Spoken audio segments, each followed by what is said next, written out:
Señores, gracias por acompañarnos en una nueva edición de Comunícate con Susi. Hoy tuvimos una conversación con un joven abogado proveniente, señores, de Elías Piña, Jan Christopher Pérez.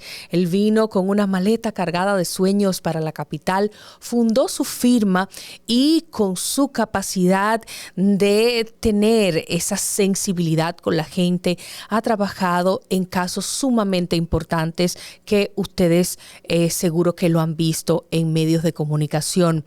Ha defendido a familias de víctimas del jet set, ha defendido a víctimas de atracos sonoros en nuestro país, ha defendido también el caso del joven Joshua Omar Fernández, que es el famoso caso del joven El Doctorcito, que fue el que lo ultimó junto con otros jóvenes y cumple condena.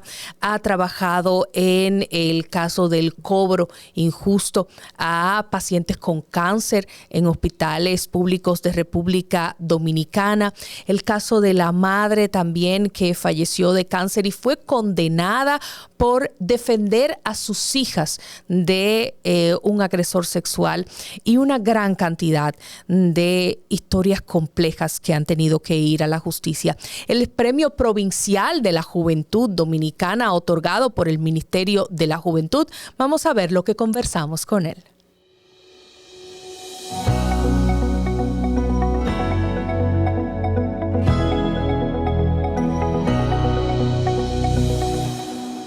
Jan Christopher, feliz de tenerte en esta edición de Comunícate con Susi. Como acostumbro, arranco como una metralleta preguntándole a mis invitados, y me llamó la atención de tu perfil ver que provienes de Elías Piña, ¿correcto? Sí, yo vine desde la provincia Elías Piña a los 16, 17 años de edad. Cuando uno es joven siempre tiene un sueño que Claro. y sobre todo cuando es de una provincia del sur, venir a Santo Domingo para poder estudiar y trabajar, que ese es el principal sueño de un joven de esa edad. ¿Cómo fue desarrollarte en Elías Piña, que bueno, está tan apartado de la capital, y donde me imagino que, así como tú señalas, todos esos anhelos, uno tiene una expectativa de cómo será la vida en Santo Domingo, y ya luego la realidad puede parecerse o no a lo que uno visualizó en su mente? Bueno, en un contraste con las demás provincias del país, Elías Piña tiene una condición especial, y es que se ha catalogado como una de las más pobres del país. Se vive prácticamente del intercambio comercial con Haití. Se realiza un mercado binacional los lunes y viernes, y los jóvenes prácticamente tienen muy pocas oportunidades de desarrollo. Hay pocos empleos del sector privado, los pocos que existen son de extensiones de instituciones públicas, y por lo general son muy limitados, es decir, que están estrechamente relacionados al ejercer político. Claro. Entonces, un joven que es de escasos recursos, cuando termina su nivel básico de sus estudios, entonces tiene dos posibilidades. Una es, o se engancha al ejército, es decir, pertenece a alguna fuerza militar, Claro. y la otra es ir hacia Santo Domingo, la capital, que es lo que la mayoría sueña, porque ahí se entiende que están todas las oportunidades de empleo, de crecimiento, de preparación profesional. Entonces, en mis inicios, cuando yo terminé el nivel básico, sí también lo intenté para entrar al ejército. De hecho, llegué a entrar. ¿Cómo? Pero entonces, cuando entré, yo no me sentí identificado, como que recibir órdenes. Sí, como no, y te hablan mal y todo. Ser militar eso a es. esa edad. Entonces yo me retiré. Sí me faltaron algunas documentaciones para completar el expediente, y yo recuerdo que pedí un permiso para completar esa documentación, pero realmente yo no iba a volver, yo quería irme, y me llevé el expediente completo y vine hacia Santo Domingo. Entonces los inicios son difíciles cuando tú vienes de un campo que chocas con esa realidad, porque tú entiendes que desde que tú llegas, tú vas a conseguir un trabajo y vas a iniciar en la universidad, pero no es así. Por lo general tú vienes donde un familiar y entonces tú te vas adaptando poco a poco, consigues un trabajo de lo que, porque tú vienes sin experiencia también. Claro, de lo que aparezca. Es una limitante no tener experiencia para conseguir un empleo. Entonces, cuando tú consigues ese primer empleo, que tú te vas adaptando, que vas cubriendo tus propios gastos, que luego entras a la universidad, ahí es que tú chocas con la realidad y sientas cabeza, como se dicen por ahí. ¿Cómo fue esa entrada a la universidad? Primero, ¿por qué eliges derecho? Y cómo en buen dominicano tuviste que bandeártela porque veo en tus notas que solicitaste una beca para poder acceder a los estudios de educación superior.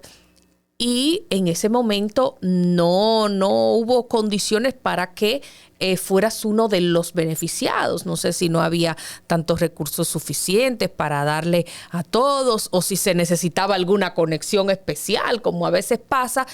Y tuviste que costearte tú, tus estudios. ¿Cómo fue eso? Bueno, cuando yo llegué, mi primer trabajo, yo creo que fue en el Instituto Dermatológico de la Piel. Yo era... Doctor Humberto Bogar. Exacto. Yo era auxiliar en el Departamento de Producción de Medicamentos y en ese entonces ganaba aproximadamente 12,000 pesos, que creo que se dividían en 2 quincenas. Como yo tenía que cubrir la renta, tenía que cubrir el pasaje y también la comida, y además cumplir un horario fijo, Claro. lo que me impedía estudiar en una universidad pública, que a veces la gente piensa que las universidades públicas son para los pobres. No es así. Yo pienso que son para quienes tienen las condiciones de poder estudiar en una universidad pública y dedicarse a eso. Exacto. Es decir, porque tienen ayuda de su familia.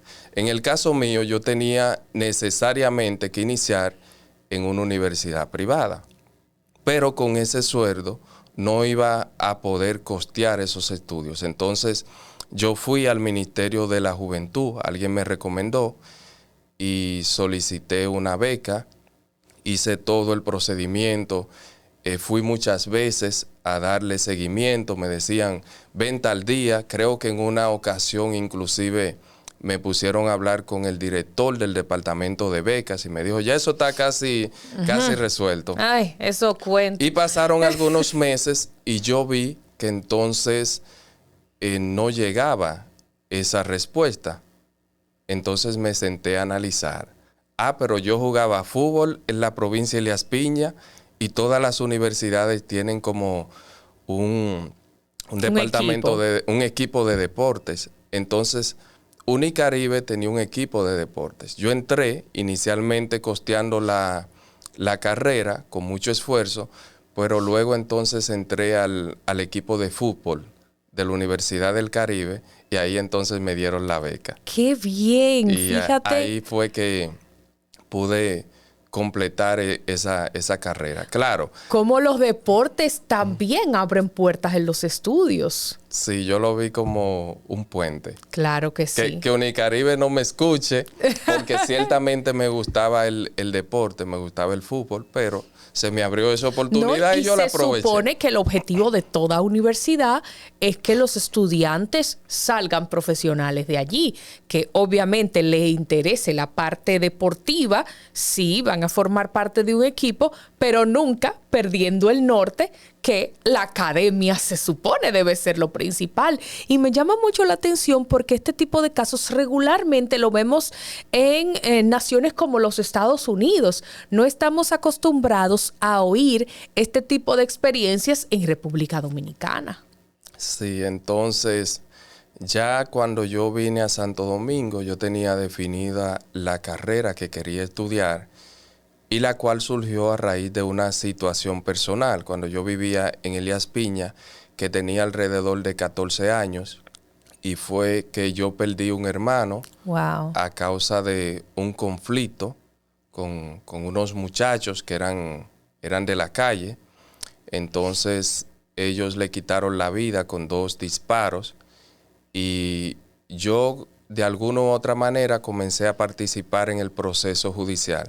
Claro. No iba activamente, pero sí tuve la oportunidad de ver algunas audiencias y entonces yo dije, cuando yo sea más grande, que sea mayor de edad y que tenga la oportunidad de estudiar, voy a estudiar derecho. Y por eso creo que en la mayoría de casos que son controversiales, que me ha tocado manejar, siempre me ha tocado estar del lado de la víctima, para representar a la víctima. ¿Cómo fue el desenlace de ese caso de tu hermano en la justicia? ¿Te sientes satisfecho con lo que ocurrió o no hubo justicia en esa oportunidad? En el caso nuestro, sí. En el caso nuestro eran 3. 2 de ellos recibieron condena. Uno fue absuelto porque no se pudo probar su participación, pero ellos cumplieron la condena y claro, la ley le permite a personas que pueden demostrar que están hábil para reinsertarse a la sociedad algunas herramientas de cumplimiento especial de la pena, como por ejemplo la libertad condicional. Y el último de ellos apeló por esa herramienta y lo tuvo, pero sí fueron condenados. Ok. A partir de ese momento, que por ese caso particular, algo que le debe tocar el alma a cualquier ser humano que tenga un ápice de sensibilidad, decides entrar a la carrera de Derecho. ¿Cuáles son los principios fundamentales de tu ejercicio como abogado? Sí, yo siempre he querido ejercer apegado a la ética, porque esta carrera, no es un secreto, que tiene mucho desprestigio en la opinión pública. Y es precisamente por la forma de ejercicio en la que algunos colegas la manejan. Entonces, aquí se ve de todo. Aquí se ve la competencia desleal. Aquí se ve que un colega, por ejemplo, públicamente cuestiona el ejercicio de otro. Aquí se ve que colegas intervienen en procesos donde hay abogados apoderados. Aquí se ve muchos abogados prometiendo resultados que no dependen de sus manos ni de su ejercicio, sino que dependen de una decisión superior como la de un tribunal o un juez. Entonces, lo primero que uno tiene que tener claro cuando decide estudiar derecho es cuáles cosas tú tienes que estar dispuesto a hacer y cuáles no. Esto es un trabajo de medios, es decir, a veces tú no tienes que estar de acuerdo con el cliente, únicamente tú vas a representar los derechos que tiene ese cliente y el debido proceso, pero sí dentro de esa cartera de casos que puede manejar un abogado. En mi firma nosotros nos hemos propuesto algunos casos que nosotros no manejamos, como por ejemplo, nosotros no defendemos atracadores, nosotros no defendemos violadores, nosotros no defendemos asesinos, porque hay una diferencia también entre lo que es un asesinato y un homicidio. Por ejemplo, partiendo de cualquier circunstancia que no estaba prevista en alguna de las partes, se produce un conflicto y ese conflicto da como resultado un homicidio. Claro. Esa persona tal vez no tenía la intención, no planificó ese hecho, por tanto no es un delincuente. Ahora, una persona que se dedica ya, que tiene un precedente de cometer este tipo de actos como homicidios, nosotros no, asesinatos, nosotros no los representamos en la firma. Jean Christopher, quiero que vayamos a una pausa, pero cuando retornemos vamos a profundizar en algunos de los casos emblemáticos en los cuales has tenido no solo la voz cantante, sino también has puesto tu fuerza de trabajo y la de tu firma para defender a los que menos pueden y a los que de una forma u otra la sociedad les ha dado la espalda para que puedan satisfacer la necesidad de que se haga justicia con las situaciones que les ha tocado.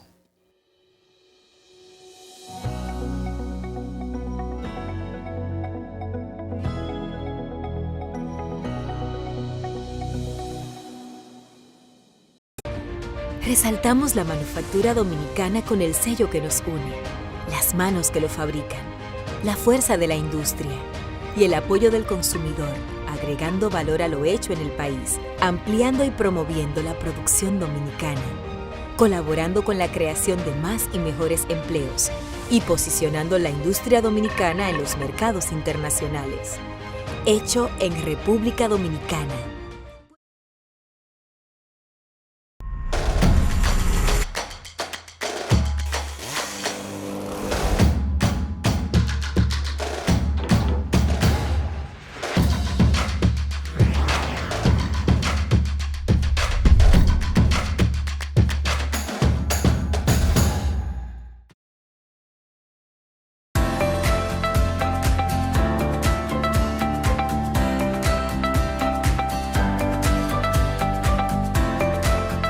En el Instituto Dominicano de Aviación Civil IDAC, la seguridad y la eficiencia constituyen pilares esenciales para garantizar la integridad y calidad en los servicios públicos que ofrecemos.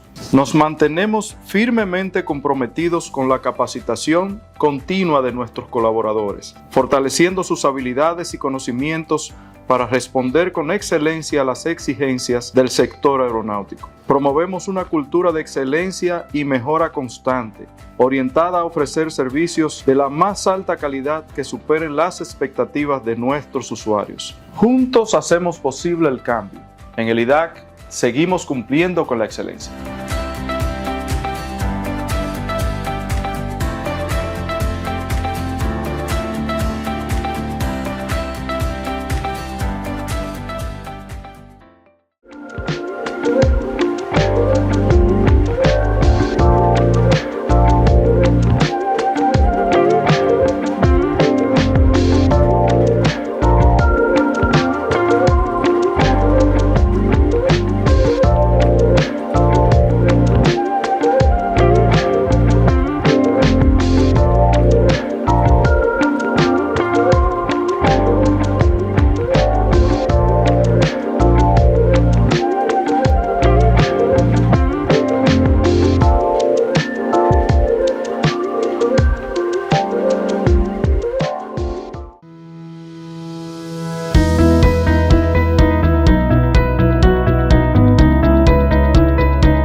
Jean-Christopher, me llamó la atención grandemente la cantidad de casos en los que has trabajado ayudando a las personas que más lo necesitan. Y quiero que de manera puntual pues nos detengamos un momento en algunos de ellos.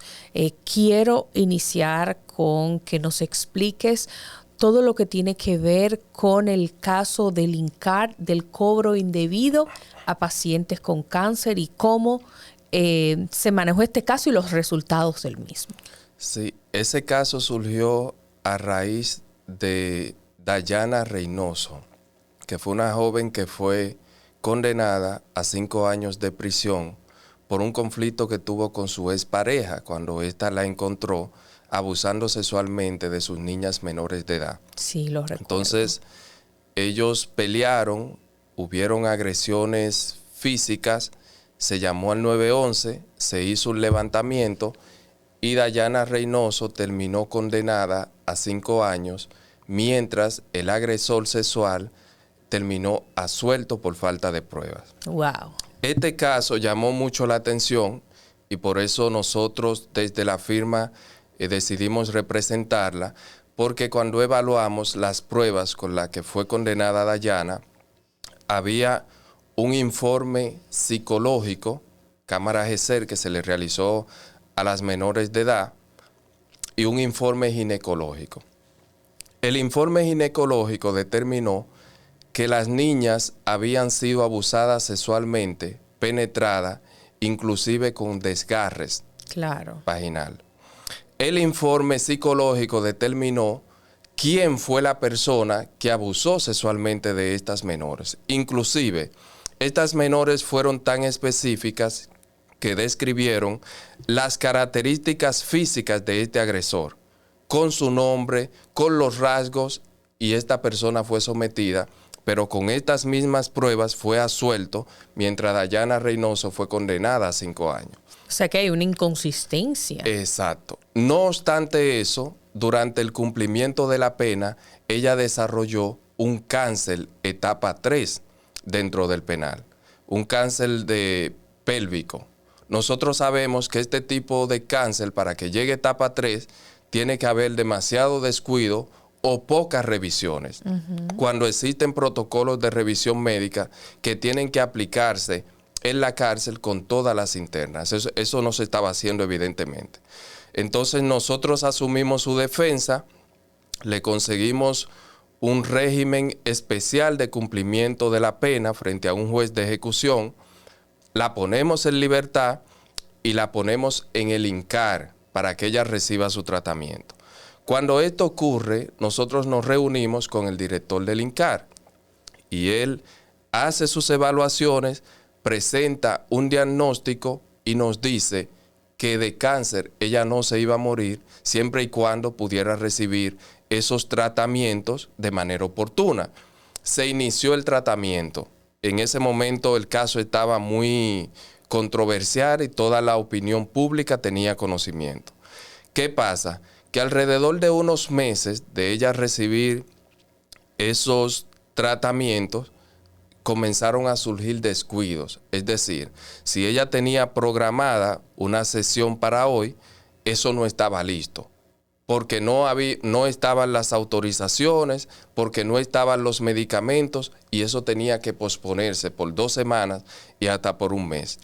¿Y qué es lo que pasa con la paciente de cáncer? Que cuando los tratamientos se retrasan, el proceso tiene que iniciarse desde cero, y eso afecta y lesiona gravemente el estado de salud. Y Dayana, en ese trajín de inconsistencias para recibir esos tratamientos médicos, murió. Cuando Dayana murió, que el caso se hace público y nosotros culpamos tanto al sistema penitenciario por no haberle brindado los protocolos médicos que requerían los pacientes, como también el INCAR por falta de descuido. Claro. Y surgen una serie de denuncias de cosas que están ocurriendo en el INCAR. Como por ejemplo, aquí se había prohibido por resoluciones médicas de que cuando un paciente llega en estado de emergencia, para ingresarlo se le tengan que cobrar depósitos. Eso se prohibió en toda la clínica. El INCAR, que es un centro médico tan importante que trata con la enfermedad, una enfermedad desgarradora como lo es el cáncer, y que recibe muchas ayudas del Estado, aún estaba cobrando esos depósitos. Cuando nosotros hacemos la denuncia y presentamos las evidencias de que ciertamente ellos lo estaban cobrando, porque nos suministraron inclusive hasta facturas. Ellos cobraban 30,000 pesos si iba a sala y 50,000 pesos de depósito si iba a UCI. Bueno. Y el director del INCAR entonces hace un pronunciamiento público reconociendo que el cobro indebido y subsanando de manera inmediata esa situación. Lo prohibió radicalmente. Claro, después de unos meses nosotros volvimos a tener las mismas denuncias de que se estaba cobrando de manera indebida. Pero en ese momento él lo solucionó. No sé si esa medida todavía persiste, pero eso es terrible, que una persona que esté afectada de cáncer, solo las familias de una persona con esta situación sabe lo que se pasa en su entorno. Empobrece a una familia rica, a una media, ni se diga, y a una pobre. Y que cuando llegue a recibir los tratamientos médicos que se supone que el Estado cubre perfectamente, entonces se encuentre con este tipo de limitantes. Y en el caso del agresor, finalmente nunca pagó por... No, es que la ley establece que nadie puede ser perseguido 2 veces por una misma causa. Él quedó absuelto y está vivo. Qué pena, qué lamentable. Quisiera continuar con otros de los casos que has trabajado. Y aquí vemos el tema de Joshua Omar Fernández versus Doctorcito. Imagínese, el Doctorcito que le dice, no se puede pronunciar de otra manera. ¿Cómo fue el desarrollo de este caso? Eminentemente mediático, pero tú desde el punto de vista profesional quiero que nos lo cuentes. Sí, primero destacar el perfil de Joshua Omar Fernández. Un excelente estudiante. ¿Quién era este joven? Era un estudiante meritorio, era el sustento de su familia y era la luz de los ojos de su mamá. En ese momento, Joshua estaba celebrando su cumpleaños, número 18. Y entonces, él por lo general no compartía en el sector donde vivía precisamente para eso, para evitarse algún tipo de conflicto. Claro.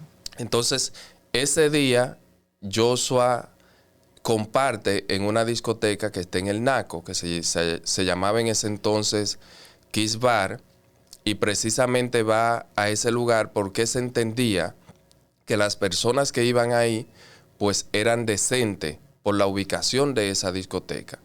Entonces, en ese momento parece que se originó un atraco coordinado desde adentro de la discoteca con empleados, como lo era en ese momento Wesley, que era el host de esa discoteca, y que aparentemente tenía una banda para ejecutar ese tipo de actos delictivos.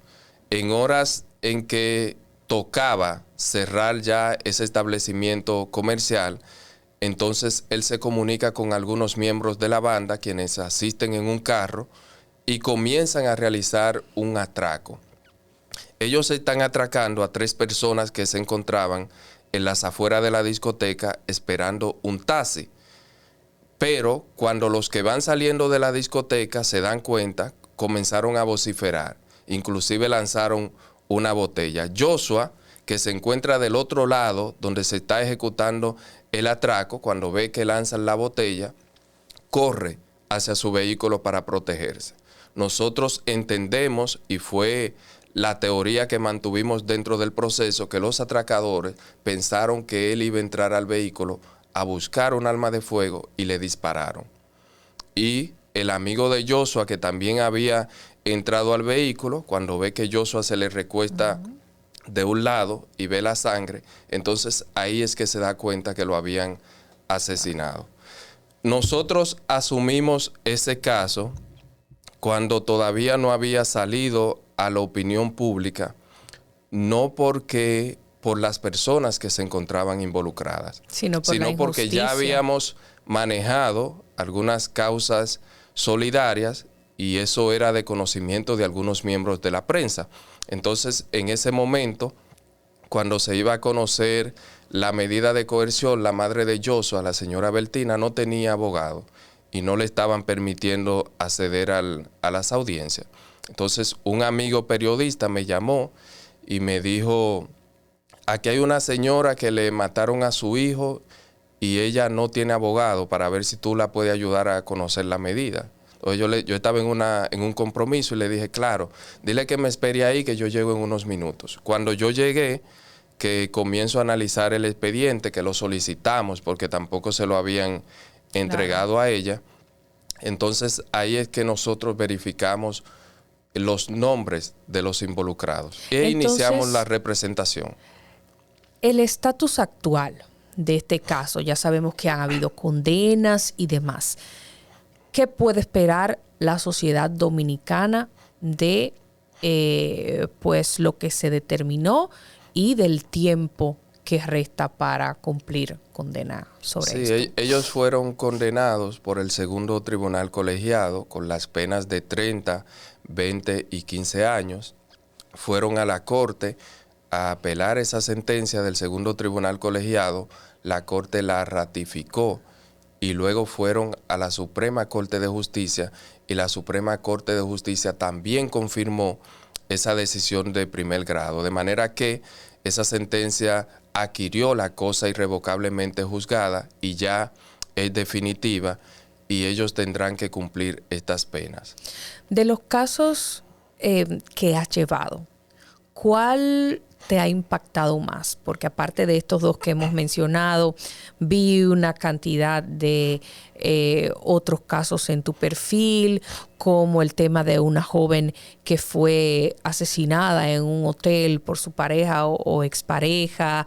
Vimos que representaste varias familias de víctimas del caso Yetset. Vimos que trabajaste también con un tema de unas reclusas que no se le estaban cumpliendo con las necesidades que tenían en este momento.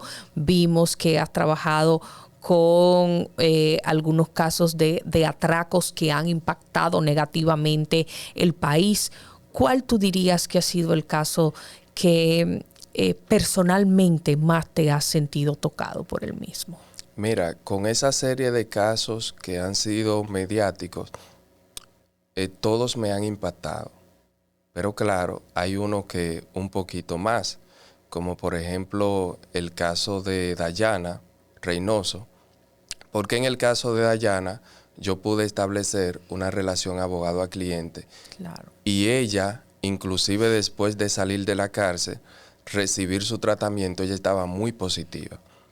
Tanto así que ella me escribía y todavía yo conservo esas conversaciones y me decía que tan pronto terminara su tratamiento, yo tendría que ayudarla a encontrar un trabajo.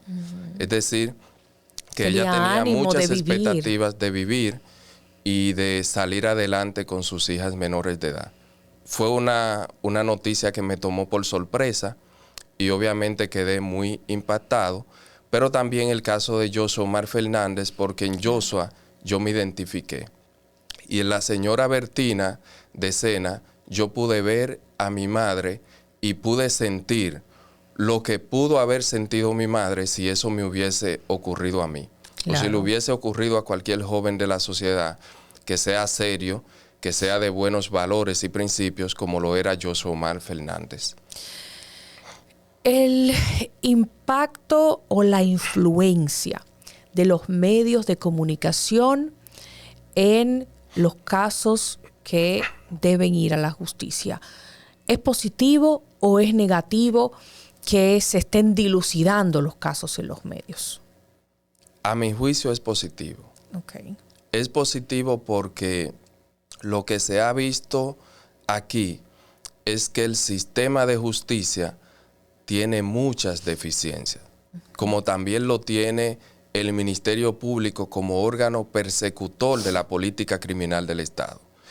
Y con esas deficiencias, ante un caso que se hace mediático, que se hace público, que se exponen esas debilidades del sistema y que se sabe que la sociedad está atenta a cualquier resultado, obliga al sistema de justicia a actuar correctamente y a revisar y analizar sus decisiones antes de emitirla. De manera que nosotros vemos los medios de comunicación como una herramienta poderosísima para influir en lograr que se haga justicia en algunos casos que son de cierta relevancia.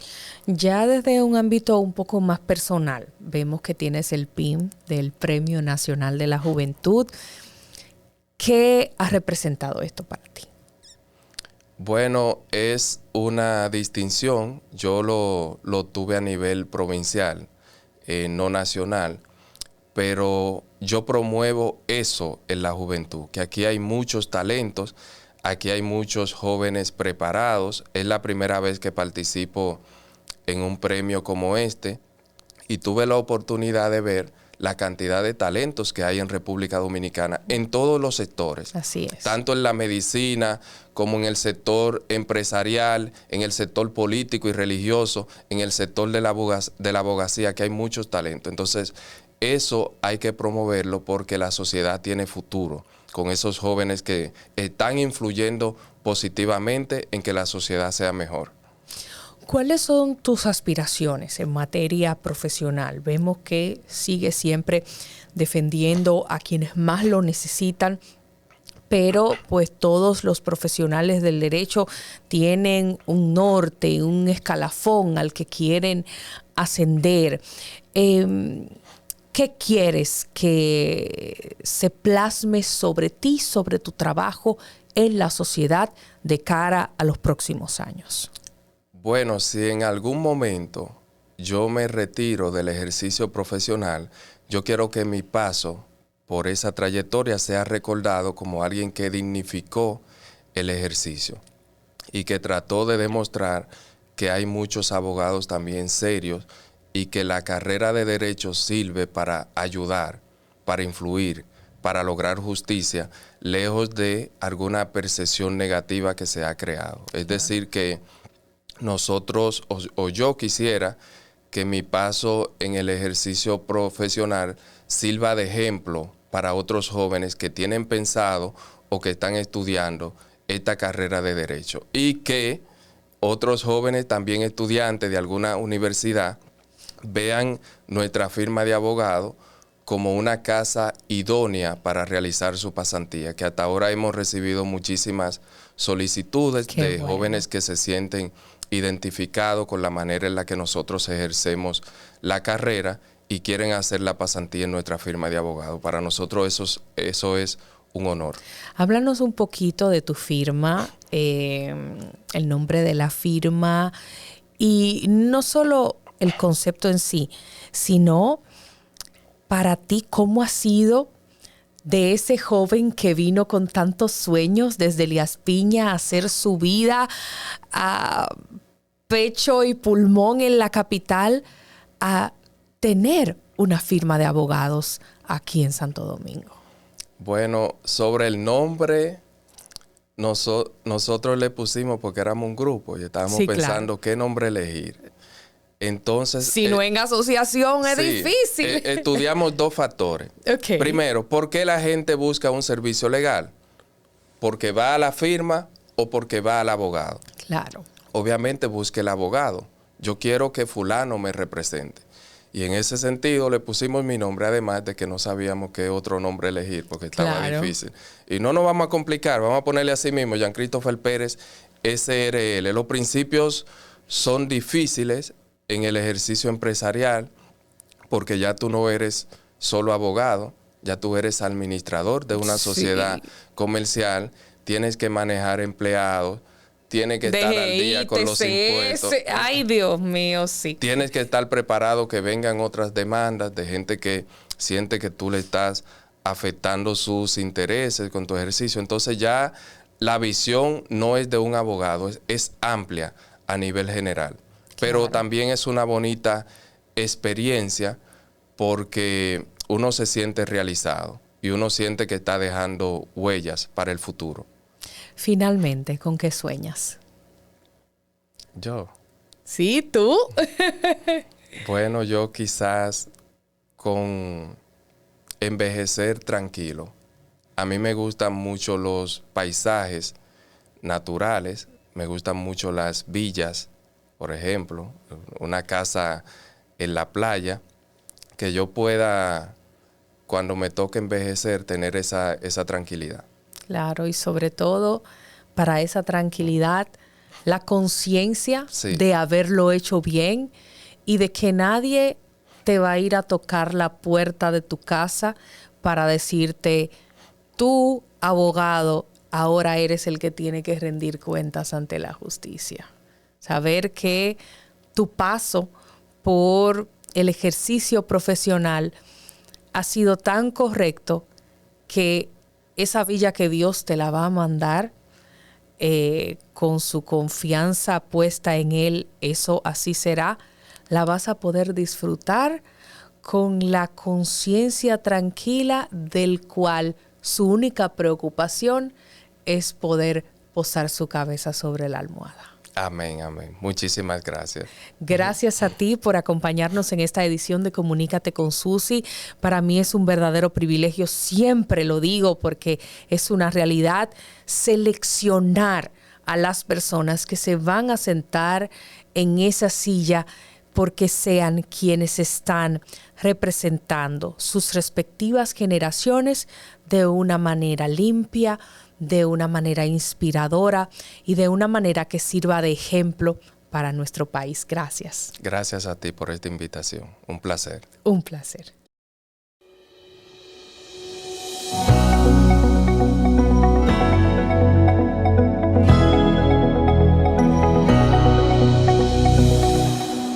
Gracias por acompañarme en esta edición de Comunícate con Susi. Recuerda que puedes darle clic a la campanita. Así activas las notificaciones y tienes a tiro de hit todos los videos y ahí te puedes enterar cada vez que suba uno y apreciarlo. Recuerda que puedes seguirme en todas las redes sociales como Susi TV RD, no solamente aquí en YouTube, también en TikTok, en X, que es el antiguo Twitter, en Instagram y también en Facebook y LinkedIn como Susi Aquino Botró. Bye bye.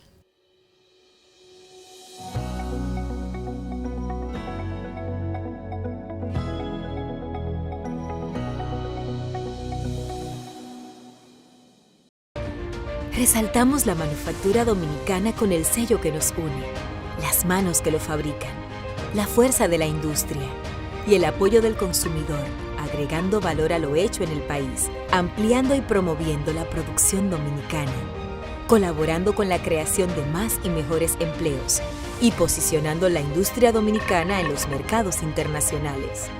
Hecho en República Dominicana.